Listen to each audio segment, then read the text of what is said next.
Today we're going to talk about my top 10 books that I would bring on vacation. All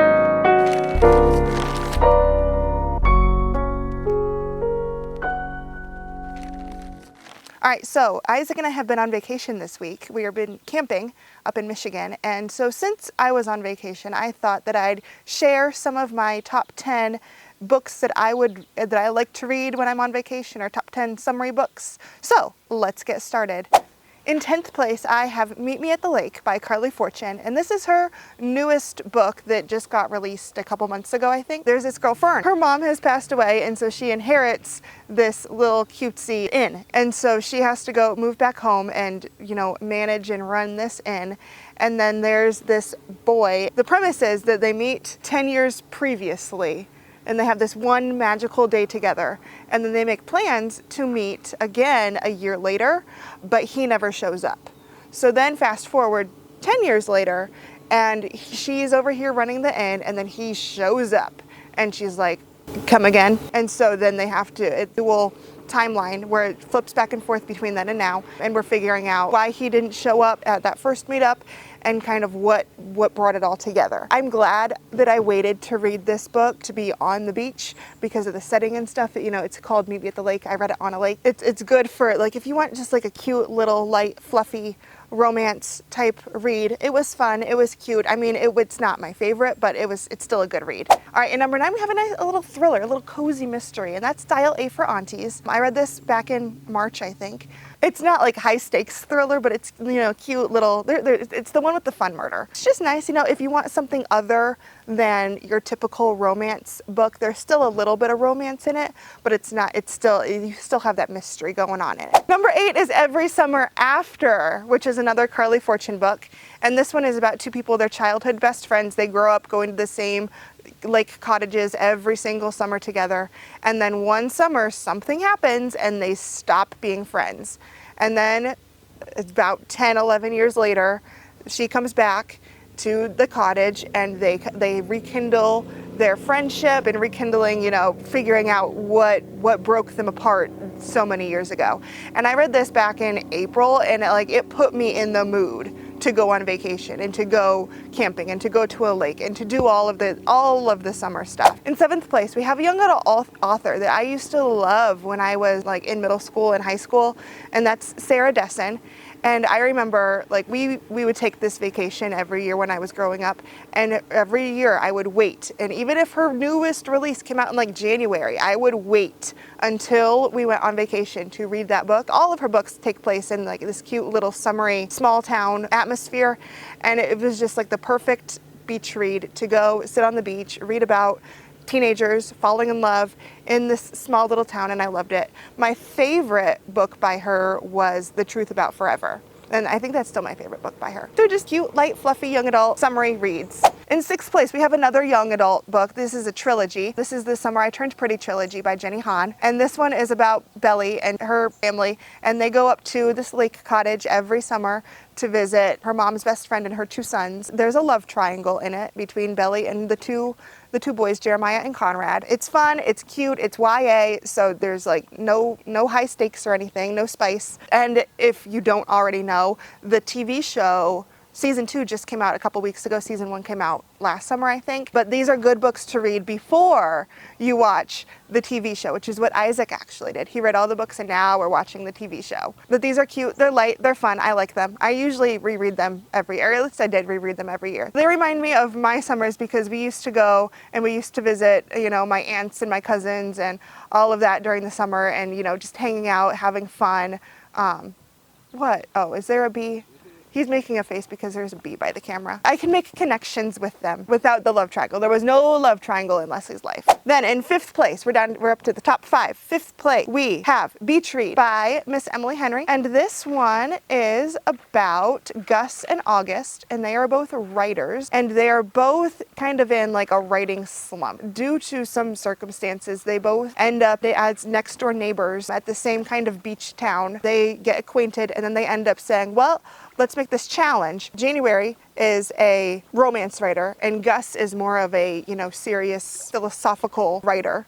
So they decide as a challenge they're going to switch genres and write a book in the other person's genre. That means, you know, January is writing this psychological book and Gus is writing romance. So they end up switching and they, you know, go on little dates to, you know, do research for each other's genre. Emily Henry books, they're light, but they also have like a deeper, meaningful subplot to them so that, you know, it kind of balances out the deep feelings with some light, fluffy banter. It's a good read. It's called Beach Read, so obviously it's good to read on the beach. I read this one a couple years ago, and then I think I reread it again last year because it's good. I like it. Isaac, you should read it. It's on Kindle. Then in number 4, we have another Emily Henry book, and this one is People We Meet on Vacation. And I feel like people don't like this book. I don't know why people don't like this book. I liked it. It's about 2 people, and they are childhood best friends, and all throughout their childhood and growing up in college and all of that, they go on trips together. They take these grand, fabulous trips like once a year, and they save up all their money and they go on this trip together. And I mean, there's no plan or anything. They just kind of do, they enjoy the whimsy. They go where the adventure takes them until one trip. So their female main character, she has this job now where she is like a travel agent correspondent type thing where she goes on trips and she writes about them. So then there's this one trip where it's all company paid for and she takes her friend, and then there's strife because they're not enjoying the whimsy anymore. So they separate, and then a few years later, she's like, I miss my friend. I want, like, let's take this trip. Let's do it the old-fashioned way, the way that we used to, where we saved all our money, we just went, and we saw where it took us. And so we kind of follow that trip, and it is dual timeline. So we go from like the current trip and then we backtrack to each of their other trips. And I just think it's cute. It's fun. Like, I don't know why people don't like it, because you're talking about all these trips. It puts you in the mood to go on vacation and to go on adventures and to do all these things. And it's fun. It's light. It's a good vacation read. We are down to the top 3. And in 3rd place, we have another type of little series. This is the Knock 'Em Out series by Lucy Score. And I read the first 2 back in June. They're Things We Never Got Over and Things We Hide from the Light. If you want whole synopsises on that, you can see my June video or my June wrap-up video. The way Lucy writes, it's fantastic. She kind of just jumps right into it. And then we get all the little minor details as we're reading the story. These 2 books are part of the same series. They're set in Knock 'Em Out. It's this little small town, has all the small town summery vibes, and I'm so excited because the 3rd one is coming out in September and I cannot wait for it. In 2nd place, we have 5 Star Weekend by Ellen Hildebrand. And this was actually, I just read this one. This was the first Ellen Hildebrand book that I've read, and I absolutely loved it. It is about this woman, and her husband unexpectedly passes away, and she decides that she is going to hold this 5-star weekend at their little summer cottage in Nantucket. So she invites 4 of her friends from different parts of her life to come to the cottage, and they spend the weekend together on Nantucket. The setting being in Nantucket, being on the beach, being on the coast, just makes you want to go there and be a part of that small little town.